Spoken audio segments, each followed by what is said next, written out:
Reading a baby to our beloved advisor, Miss Alisa Agarion, to all my friends, classmates, parents, and guests.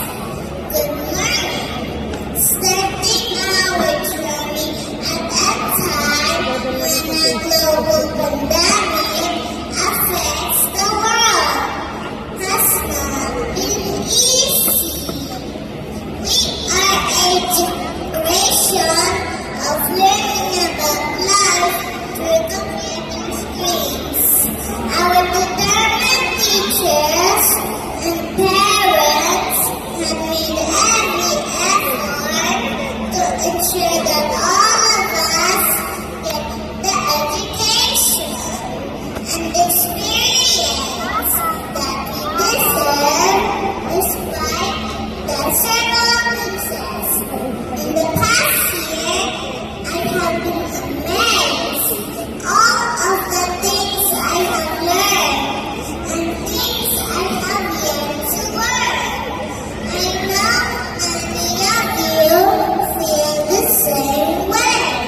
While this day is made to celebrate you and me, moving up to bigger adventures, I would like to take this opportunity to thank our teachers and parents and school administrators for making it possible for us to be ready for grade school.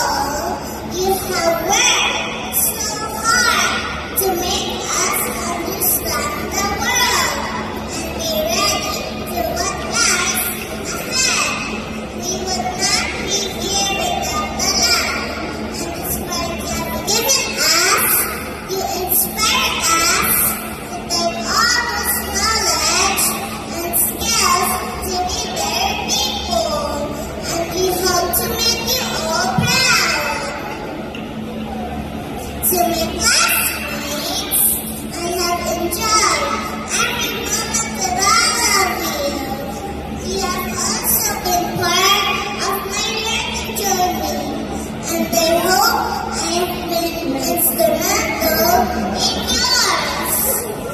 Let's use this moment to be grateful for the gift of education, and let us be motivated to do our best in this chapter in our lives.